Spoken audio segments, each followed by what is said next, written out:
नमस्कार दोस्तों, एजुकेशन 790 से मैं सुरेश यादव। दोस्तों, आज का हमारा टॉपिक है मौसम और जलवायु। आज का हमारा टॉपिक है मौसम और जलवायु। दोस्तों, इसमें हम मौसम और जलवायु का पहले मतलब समझ लेते हैं। मौसम जो हमेशा बदलते रहता है 3 महीने 4 महीने में, लेकिन जलवायु का परिवर्तन हमारे लिए अच्छा नहीं होता, क्योंकि जलवायु परिवर्तन एक लंबे समय के बाद इसमें चेंजेज होते हैं। तो आओ हम आगे देखते हैं कि इसके इम्पोर्टेंट बिंदु क्या क्या हैं। तो इसमें वायुमंडल की गतिक अवस्थाओं को ही मौसम कहते हैं।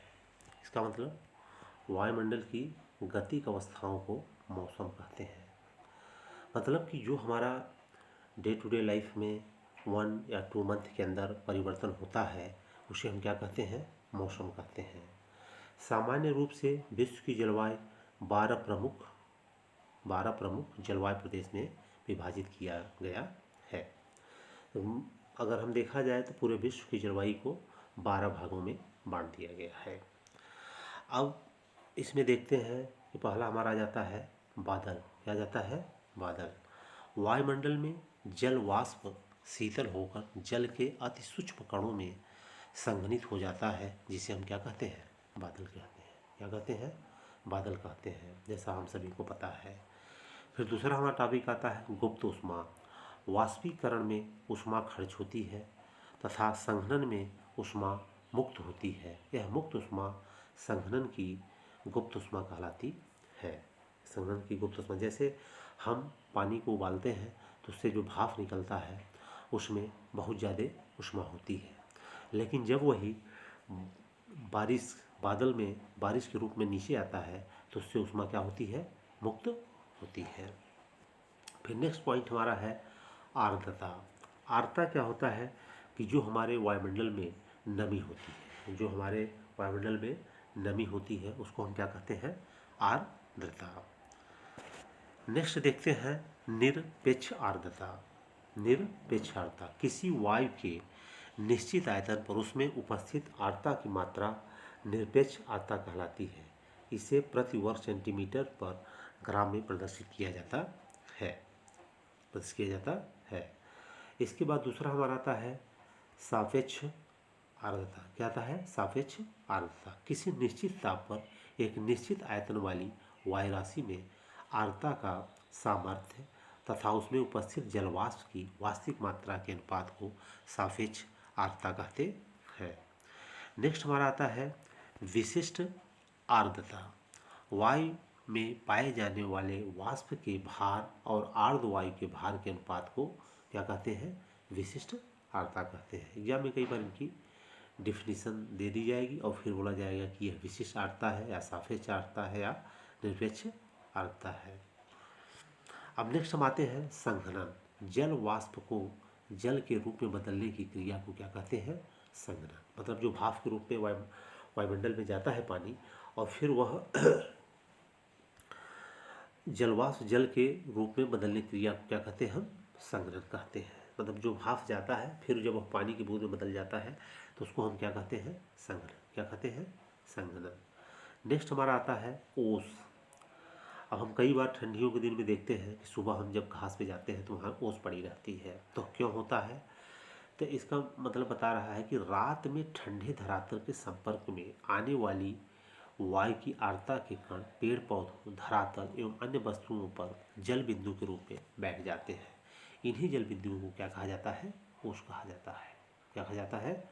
ओस कहा जाता है। फिर दूसरा है तुषार। जल वाष्प का संघनन 0 डिग्री कम तापमान पर होता है।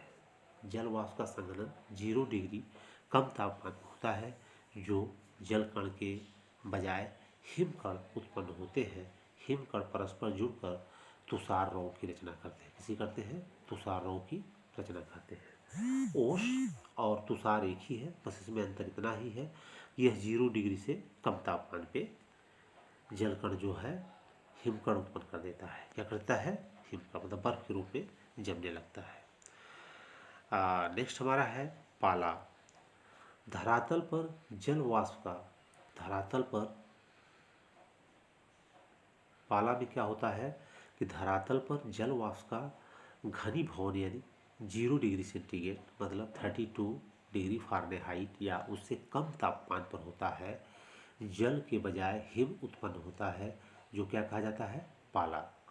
पर्वतीय ढालों की अपेक्षा घाटियों या मैदानों में पाला अधिक पड़ता है।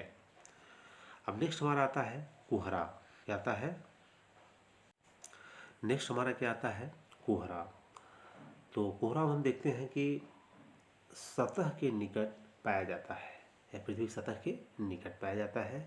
जब जलवाष्प के कण वायुमंडल में व्याप्त धूल एवं धुएं के कणों के ऊपर बैठ जाते हैं तो संघनित होकर सूक्ष्म जल बिंदुओं के रूप में लटक जाते हैं।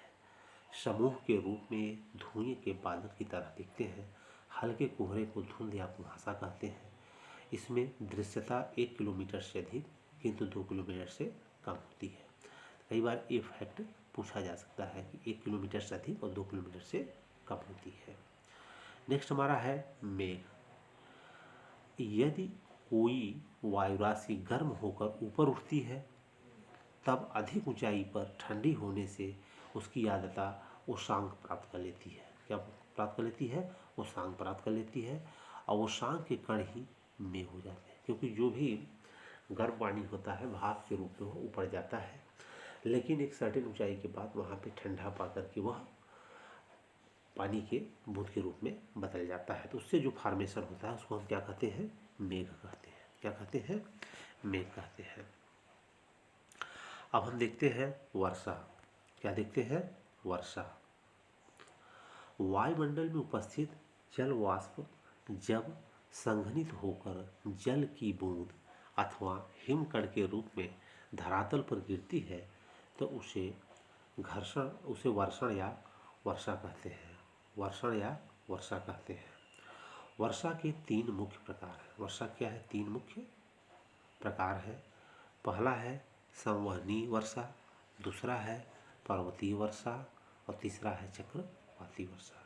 किस किस माध्यम से वर्षा होती है इनके बारे में बताया गया है। एक तो संवहनीय होती है, दूसरा पर्वतीय होती है, तीसरा चक्रवाती होती है। अब हम इनके बारे में इंडिविजुअल देख लेते हैं कि संवहनीय वर्षा क्या होती है। संवहनीय वर्षा क्या होती है, तो धरातल के गर्म होने पर वायु हल्की होकर ऊपर उठती है। धरातल के गर्म होने पर वायु हल्की होकर ऊपर उठती है तथा तापमान गिरने के कारण ठंडी होकर संतृप्त हो जाती है, जिससे कपासी वर्षा मेघ बनते हैं एवं वर्षा करते हैं। डोलड्रम या भूमध्य रेखी शांत कटिबंध में वर्षा संवहनी प्रकार की होती है और इस प्रकार की सर्वाधिक वर्षा अमेजन बेसिन में होती है। कहाँ होती है, अमेजन बेसिन में होती है। क्वेश्चन यहाँ से बनेगा कि डोलड्रम या भूमध्य रेखी शांत कटिबंध में वर्षा संवहनी प्रकार की होती है और इस प्रकार की सर्वाधिक वर्षा अमेजन बेसिन में होती है। दूसरा हमारा है पर्वतीय वर्षा। कौन सी वर्षा है, पर्वतीय वर्षा। तो समुद्र से स्थल की ओर चलने वाली आर्द्र पौने मार्ग में पर्वतीय ढाल के सहारे ऊपर उठकर शीतल होती है। इसके माध्यम से पर्वतीय ढाल के सहारे ऊपर उठकर शीतल होती है तथा संघनन के बाद वर्षा करती है। पर्वत के सम्मुख वाले भाग पर अधिक वर्षा और विमुख ढाल पर कम वर्षा होती है। इन्हें वृष्टि छाया प्रदेश कहते हैं। इन्हें क्या कहते हैं, वृष्टि छाया प्रदेश कहते हैं। मतलब यहाँ पे बारिश होती रहती है। नेक्स्ट हमारा है चक्रवाती वर्षा। चक्रवाती वर्षा उष्णकटिबंध में सागर की सतह के ऊंचे तापक्रम के कारण चक्रवात की उत्पत्ति होती है। उष्णकटिबंध में सागर की सतह के ऊंचे तापक्रम के कारण चक्रवात की उत्पत्ति होती है, जिससे हवा ऊपर उठती है। वह संघनित होकर मेघों की गरज एवं विद्युत चमक में भारी वर्षा होती है। तो जय हिंद दोस्तों, आज का हमारा टॉपिक मौसम और जलवायु पे था और इसमें जो जो इम्पोर्टेंट फैक्ट थे उसको हमने देख लिया। दोस्तों अगर वीडियो अच्छा लगा है तो इसको लाइक, शेयर और चैनल को सब्सक्राइब करिएगा। जय हिंद, जय भारत। फिर मिलेंगे नेक्स्ट वीडियो के साथ।